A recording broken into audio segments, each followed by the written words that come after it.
Welcome back, gang. It's Deltia from Deltiasgaming.com. I have to admit it, I've been sleeping on the Templar tank build, and I just picked it up on stream and fell in love with it. This is a great tank build for beginners and even endgame players like myself, as I was able to complete Veteran Dread Cellar hard mode dungeon with this build. You're going to want to watch this video if you're new to tanking, a Templar lover, and want some general tips and tricks for beginning to tank, all the way to endgame. The Templar shines in simplicity, selfish resource sustain, and great group off healing. In fact, this is a perfect tank for a trifecta achievement runs that can handle 3 DPS, 1 tank without a healer. The cons of the Templar tank is this: you provide little utility to the group in comparison to a Necro tank with major vulnerability or a Dragonite with crazy crowd control. But if you're looking for something that can survive, easy gear, skill loadouts, this is the Templar tank build for you, what I used to call Atlas. We're going to go over all the usual suspects in this build: skills with flexible options for gear, champion points, and even give you some gameplay, the very last boss of the Dread Cellar. If you like this video and find it helpful, please click that like and subscribe, as well as leave me a comment on your tank setup. Let's get started.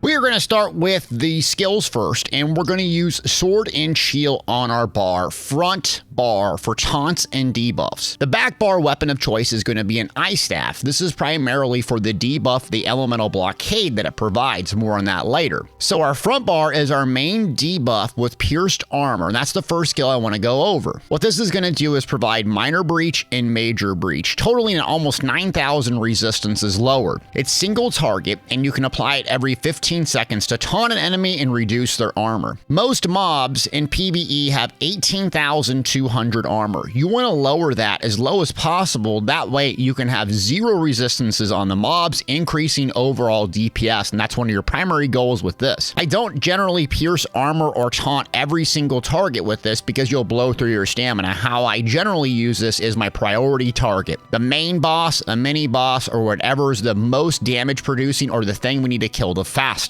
And then we have Silver Leash, which is a pull from the Fighters Guild. This costs a lot of stamina, so you have to be cognizant of this. How I prioritize my build in using this is range taunting with my magic inner rage skill, which I'm going to cover a little bit later. Taunting the melee so they have to come to me. Pretty much the only thing I use Silver Leash on is range mobs that cannot come to me. They're not going to come to me because they have 28 meters, and I'll use my stamina pool for that. Otherwise, you're going to blow through your stamina if you just constantly Silver Leash things. So I would maintain your taunt on the melee and then Silver Leash the mobs at range to pull them in. Next ability is Radiant Ward, and one of the staples in Templar tanking and why it shines. It's going to create a shield around you for 6 seconds. This is going to scale off your max health, meaning the more max health, the bigger the shield, and nearby enemies are going to take magic damage when you activate the shield. Moreover, each enemy hit is going to increase the shield strength by 9%. So it costs very little magic, and the more mobs around you, the bigger the shield is going to get. This tank build is primarily going to revolve around using this ward, this shield, when a bunch of things are beating the crap of us, and use our magic pool for survival so our health doesn't lower. And then we're going to use heals over time to keep our health up and heal ourselves. But shield and magic, this is where it's going to go primarily. Next ability up is considered your flex spot, and what I put here is Blinding Flare. Simply put, I'm not activating this ability. It just reduces my damage taken by 10%. So if you're wanting something very easy, slot this on your front bar where you're primarily going to be taunting and pulling in mobs and using your shield just for a simple damage reduction. 2 skills I would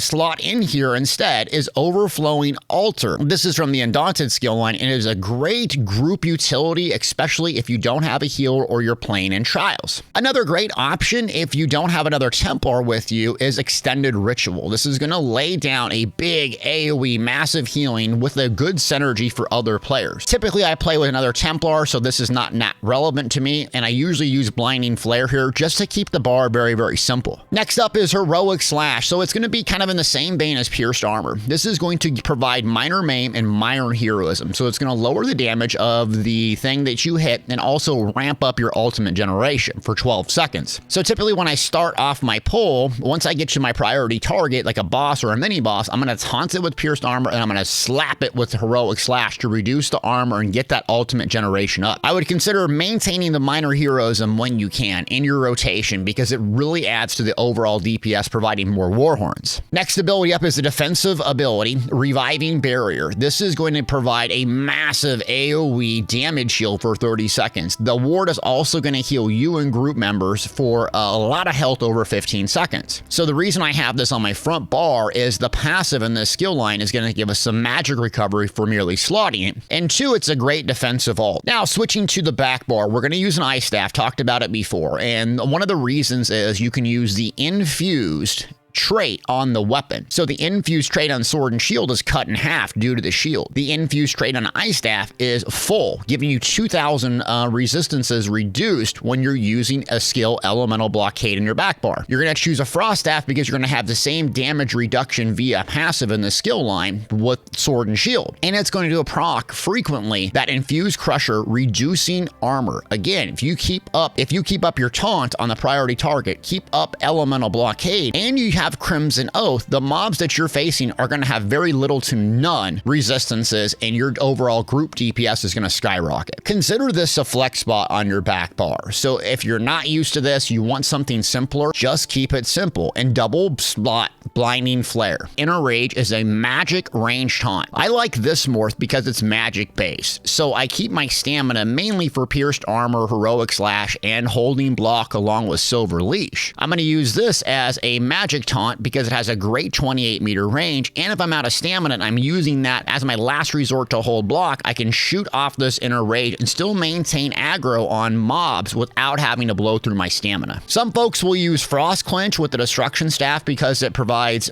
major maim, but the downside of it is the range is reduced to 15 meters, and a lot of the times you find that a big problem in dungeons and trials. Next ability up is Restoring Focus. This is our armor buff, giving us major resolve for 20 seconds, and you also recover stamina every 1 second over the duration, and it heals you based off of max health while standing in the room. This is a very strong heal over time, and once you get the mobs pulled and set up, this is what you're going to sit in primarily for that healing and the stamina recovery. Next ability up on our back bar is Repentance, and one of the staples in Templars, and what makes us so strong as a stamina primary tank. You are going to get, when you activate, Consuming Corpse to restore health and stamina. And very rarely is there fights in Elder Scrolls Online without a plethora of mobs, especially in dungeons and arenas. This skill will ramp up your stamina sustain. If you don't know why you hold block, you have no stamina recovery, so it's not a valuable thing to spec into gear-wise since you're holding block the majority of the time. Repentance, however, allows you to keep holding block pretty much permanently, and it's very, very simple to use. You see a corpse, hit Repentance, gas up on stamina. Also, something to keep in mind when you're using an ice staff on the back bar is the Tri-Focus passive in the Destruction Staff skill line. You do not want to take points in this. That way, when you're holding block, even with the Frost Staff, it will consume stamina, not magicka. Very important part to this build. That way, we rely predominantly on stamina for blocking, magic for our shield, and range taunts. Next ability up is Echoing Vigor. Primarily, we're going to use this as a strong heal over time for ourselves and other people. If we have Powerful Assault on our back bar, this will also proc this over 10 seconds. That gets a little bit more complicated to maintain this every 10 seconds along with frequent bar swaps. So if it gets too complicated, don't rely on coming over here and trying to get 100% uptime on Powerful Assault. Your number one job is to not die. And if you have to live on your front bar because of that, so be it. Back bar, we got Aggressive Warhorn. This is going to give major force, increasing critical damage done by 20% for 10 seconds, also giving our DPS a boost in max stats, magicka, and stamina. This is simply our offensive nuke, and when we're ready to blow through bosses or something else, this is what I hit, and I rely on Reviving Barrier for more of my defensive gameplay. So let's talk about the rotation and how to actually play this as you're seeing some of the footage. Number one is your priority taunt, and so what I tell folks is taunt at first the most damage producing to the least, since I don't have an AoE taunt or gear set on. So that means I'm going to taunt the boss number one at range, the mini boss, and then the mobs. Most of the DPS in my group knows that I can't taunt 8 things at a time. You're just going to have to deal with the little ads. But if I taunt the priority target, then everyone's going to not die from one-shot mechanics. But it happens, and that's going to happen to the best of the tanks out there. Once you get everything taunted, park the melee on top of the range to do the most damage to the most targets at all times. This is something that tanks struggle with, is kind of seeing the battlefield as a wide scope. Melee will come to you when they're taunted. Range will not, so it makes sense to park on top of everything and clump and dump, drop the house. Now, before you do the taunt, you're going to pre-buff. You're going to put your restoring focus down for your armor. You're going to do echoing vigor if you're using powerful assault. And then you're going to range taunt the priority. Now, I'll usually light attack to proc that infused crusher enchant, hit a blockade if I'm using that skill, hold block, and then I bar swap.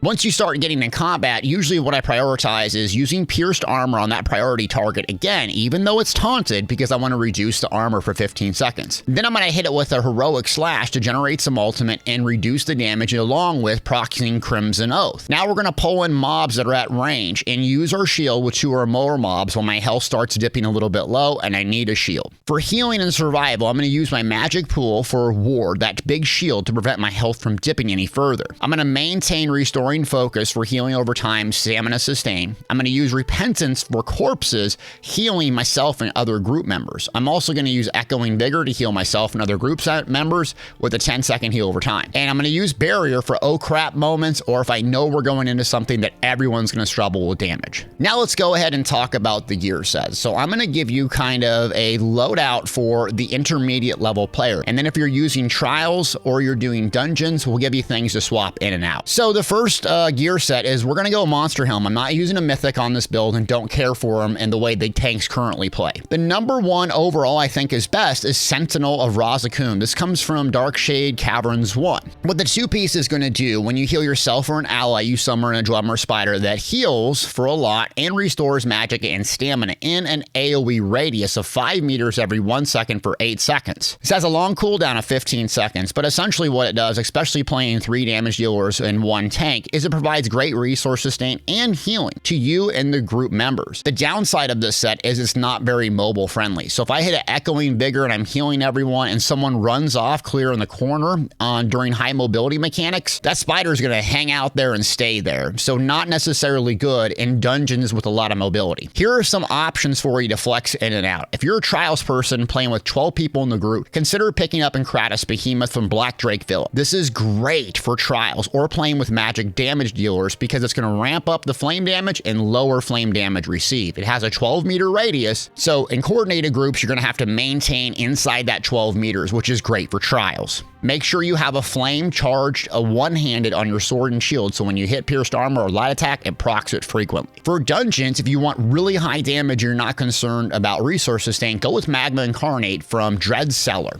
This is great when playing in 4-player content or arena because it adds great survivability with the minor resolve and it adds great damage with minor courage, especially if you're playing in a tight group. This thing will bounce around to all 4 players, keep high uptime, massive damage, especially if you're doing single target heals to yourself. Then my go-to set when I'm doing really hard stuff like Cellar hard mode is Engine Guardian. This is obtained in Darkshade Cavern 2, and it's selfish, so it's great for my survivability and sustain. It's going to give me a beam of resources, whether that's health, magic, or stamina at random. What I use when I get magicka is I just spam my shield if I'm in trouble. What I use when I have stamina is I heal myself and try to dodge and hold block. And if I get health, great. I always need healing. This is not very good when you're really optimized and trying to go for fast clears and scores, but it's a great starter set. Now let's go with the body set, Crimson Oath, and this is my go-to from Cellar Dungeon. The 5-piece casting ability, drinking a potion, using a poison that applies a major or minor buff to yourself or an ally, sends out a wave of energy, reducing armor within a 12-meter radius by 3,541 for 15 seconds, and it has a 12-second cooldown, meaning you can keep 100% uptime. So it's going to shoot out a massive AoE reduction in armor. Perfect gear set. Whether you're doing trials or you're doing dungeons, arena, this thing is an absolute home run. Some flexible options. If you're looking for a selfish survivability set, go with Leeching Plate, obtained in Imperial City Prison. This is fantastic self-healing. Another option that I use when I'm playing with my friend Sarsis, who's also a Templar in melee range, is Battalion Defender, obtained in Rewards of the Worthy Vendor. It's great for self and group healing because if I successfully block, I'm going to heal myself or someone within 15 meters. meter radius, and it scales off of max health, giving a heck of a lot of healing per second. Let's talk about the Claw of Yalakrin. This is a great 5-piece body set that you can run, providing minor courage for 15 seconds when you taunt. With an 8-second cooldown, you can maintain 100% uptime. Another great trial set to obtain and flex in if you're doing that type of content. Now a back bar set, which is hard to get, very expensive, but very useful in endgame tanking, is not going anywhere. It's powerful assault found in Imperial City sewers or the vendors you can buy for a lot of gold. You're going to want to get an ice staff if you can, along with jewelry, so you can activate re-echoing vigor on your back bar to increase weapon and spell damage by 307 for 5 group members up within 10-meter radius for 10 seconds. This is one of the most important damage added sets because what it does is stacks with other minor and major courage, giving massive boost to weapon and spell damage. So typically tanks and trials healers will coordinate to provide these major and minor buffs along with powerful ult to stack as much weapon and spell damage as possible. Couple options on your back bar if you want to flex them in is Torg's Pack. This is a craftable 3 trait and it improves trait. Thus, you can get a lot of armor reduction with an infused crusher enchant. No, it's not nearly to the level of powerful assault, but it's something easy that you can obtain. Now let's go to the front bar option. So I do not use a mythic. I'm still using Perfected Punctured Remedy. This is obtained in Dragonstar Arena and Kragorn, though you can do normal to get the lesser version. What it's going to do is when you taunt using Puncture or Purest Armor, you're going to heal for a lot and gain physical and spell resistance equal to the amount of healing or healing done for 5 seconds. This scales off of your max health, which is very important. This is a perfect front bar set because it adds a ton of resistances, an amazing amount of self-healing for something we're doing anyways, which is taunt. Some other options that you can have over here is Void Bash. This is obtained in Batishram Hollows, and what you do is you replace Heroic Slash with a skill on your bar like Reverberating Bash. When you hit Reverberating Bash, it sucks all the mobs in, but it's a 12-meter radius. I don't find this very useful in comparison to Silver Leash. Reason being is a lot of the range mobs are outside of that 12-meter AoE anyways, and I find all I do is end up pulling melee mobs, but experiment with it, see what works best for you. Another thing you can get on here is Endurance. This is obtained in Imperial City, Dungeon Finders, and is a cheap alternative for people that's starting out. Just put it on there, getting max health along with Plague Doctor, boost it up really high. If you don't want to run the arena weapons, what folks are switching to is Spalder of Ruin. This is a new mythic in the Deadlands. This is a flex option if you want a front bar 5-piece and a back bar 5-piece. I don't care for this because it has such a high amount of recovery reduced when you activate it. I don't find that it's worth it, but a lot of trials tanks do run this. If we take a look at this gear chart, here is self-buff my stats. So if you look at my spell and physical resistance, this is with the Master Sword and Shield after I do a Pierced Armor. It goes down to about 32,000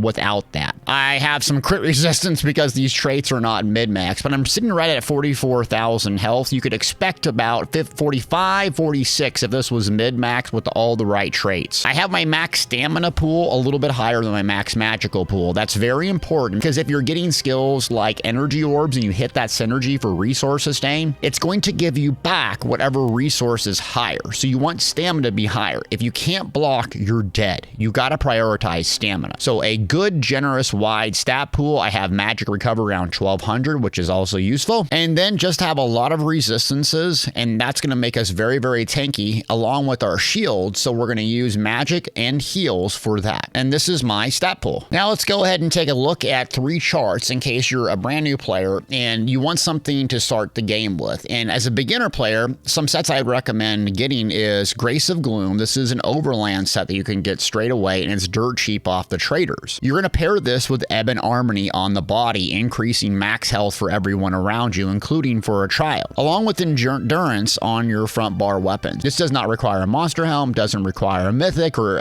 Arena Armor weapons, and it's pretty much what I use on PCEU when I started over. Something easy to obtain with a little bit of gold and a little bit of time, you can get this. You're going to go with the trait Sturdy and Reinforce in the chest, all health glyphs. Don't worry so much about the traits. Just collect the sets, get the 5 pieces rolling. You could mid-max later when you have better gear. Next up is what I can call and consider an intermediate set. This is pretty much what I use almost all the time since I primarily tank in dungeons and arenas. The Monster Helm of your choice. I like the Sentinel since it has a little bit of group sustain, or Engine Guardian if I'm doing something very hard. Crimson Oath, very good in dungeons and arenas. You're going to want Infused Crusher Enchant on that Frost Staff. You're going to go Triune Traits on the jewelry, very important. You can go all magic recovery or 1 reduced bracing cost and 2 magic recovery. Important traits on the body: go sturdy with 1, reinforced, heavy on the chest. I do go with the 5-1-1 loadout, 1 medium, 1 light. This helps with a little bit of reduction in cost of abilities and also max stats across the board. I go with prismatic glyphs in my large slot, so head, chest, and legs, and health and the rest. And on the front, if you're using Kratos Behemoth, make sure your trait is charged with the flame enchant. Since I don't use that outside of the trial set, this is what it looks like. Next up is your typical trials kind of setup, and we're going to go with the Kratos Behemoth 2-piece monster helm to really increase overall DPS with Yalakrins on the body so we can maintain as much uptime on minor courage as possible. Again, make sure your trait is charged with the flame. Since we're not using a Dragonite, we need to have some type of flame damage so your taunt and light attacks can proc this. Same thing, powerful assault on the back bar. Feel free to flex things in and out depending on what your raid leader says, but these are 3 options you can go with regardless of what level of tanking you are at. Okay, now let's switch and talk about the remainder of the build, and that's champion points in the blue tree. I'm going to go with 4 damage reduction slottables. So duelist rebuff,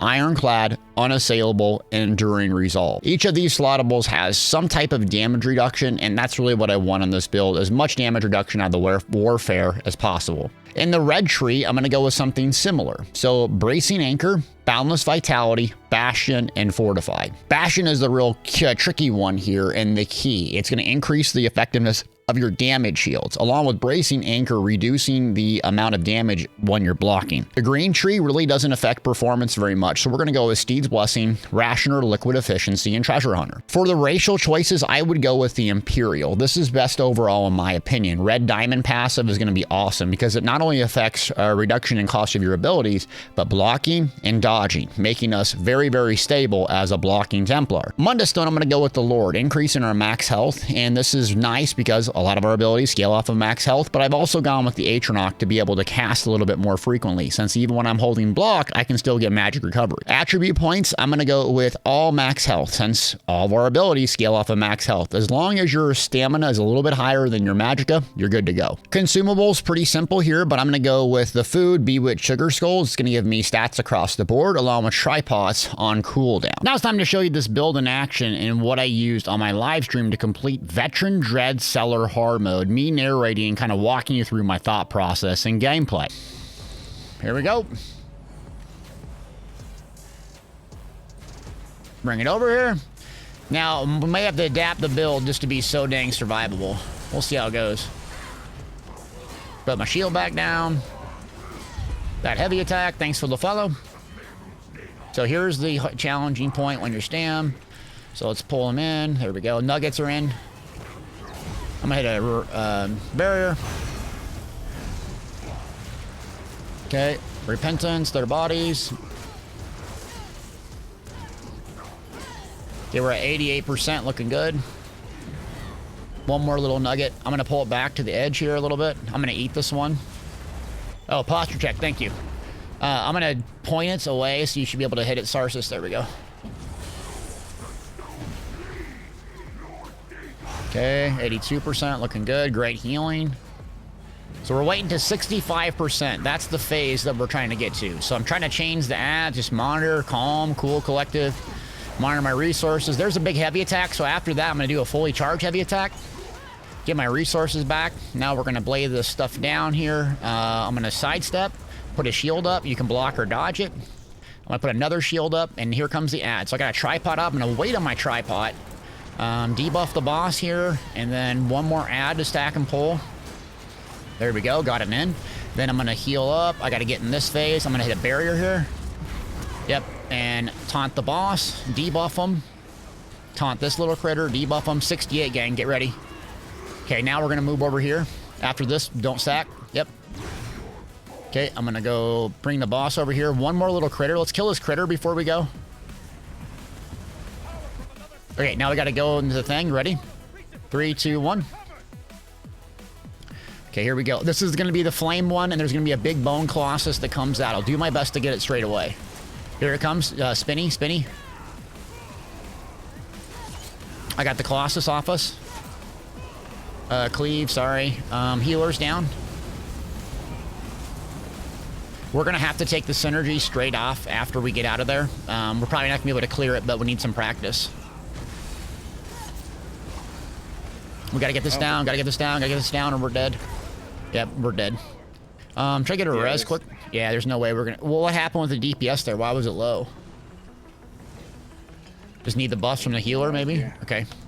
Alright, I got a res. We'll try to get practice. This is the hardest part for me, so I need practice doing this. Alright, let's grab them.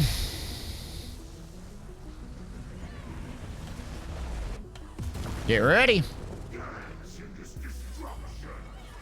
Okay, I'm going mid. If the middle synergy comes up, Sars, just let me know if I miss it. And also, same thing with the crazy ad.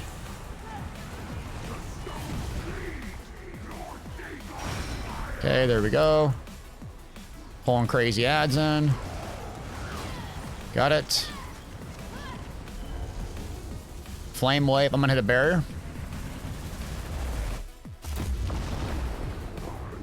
Alright, Scorion's up. Just survival. Just survival. Just survival. Oh, God. You gotta get him down. AoE cleave if you can. It's just God to your heart of me. Good deeps. Good deeps. Come on, keep it up. I got this. Off heal a little bit if you can. I know it's gonna be tough. I'm sorry. Great job. We got this. We got this. I'm gonna stay right here. I'm gonna move them back. Okay. Looking good. Now the ads are out. It's gonna be hard for me to change them in. I'll do my best. Moving. Oh, it's gonna be rough. Give me one off heal if you can, anybody.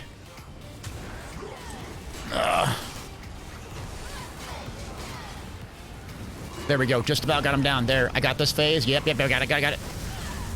Barrier just about up. Barrier just about up. Moving in the center now. Barrier. There we go. I'm staying right where I'm at. Okay, looking good. We got to get that Scorion down yesterday. Get it down. Nice work. Come on, we got this. 40%. Now we're 35. Let's not push over yet. No, don't push over. Save ults. Rotate around the center. After this, I'm going. Yep. Got the boss taunted. Let's go. Go. Off heal. Yep. And big synergy now. Here we go. Big deeps. I'm gonna bring the critters in.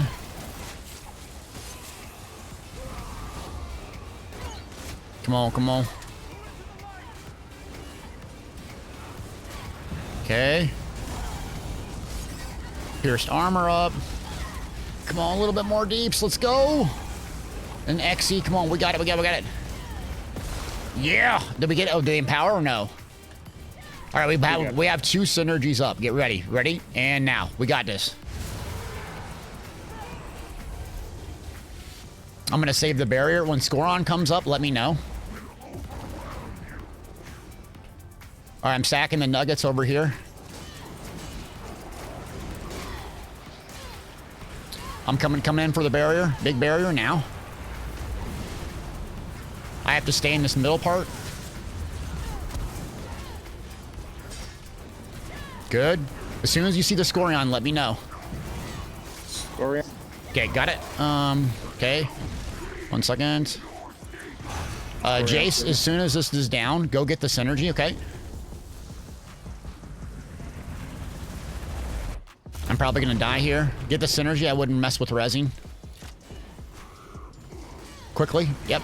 Grab it. Good. We can still recover this. Throw an orb as soon as you get to me.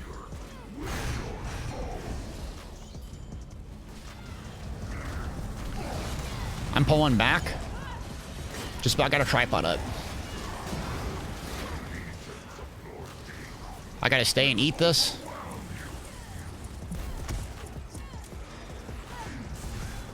Barrier. I'm pulling dogs in. AoE cleave it down.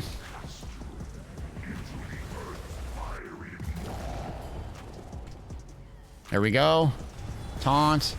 Warhorn. I'm trying, sorry.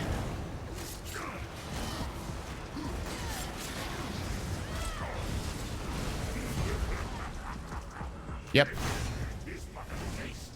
It's an Exy.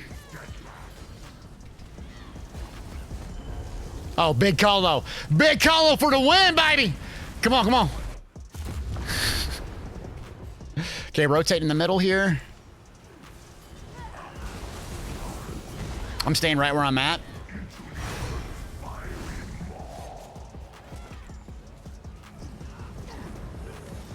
Pulling dogs in. Hell yeah, did we get it down? And that's a build. Make sure to check this link in the description for the written build in case something changes or you're interested in looking at other builds, along with my Twitch, watch me live. And of course, if you like this video, please do consider clicking that like, subscribe for more in the future, and leave me a comment about what you liked or what your Templar tank setup is. Thanks for watching.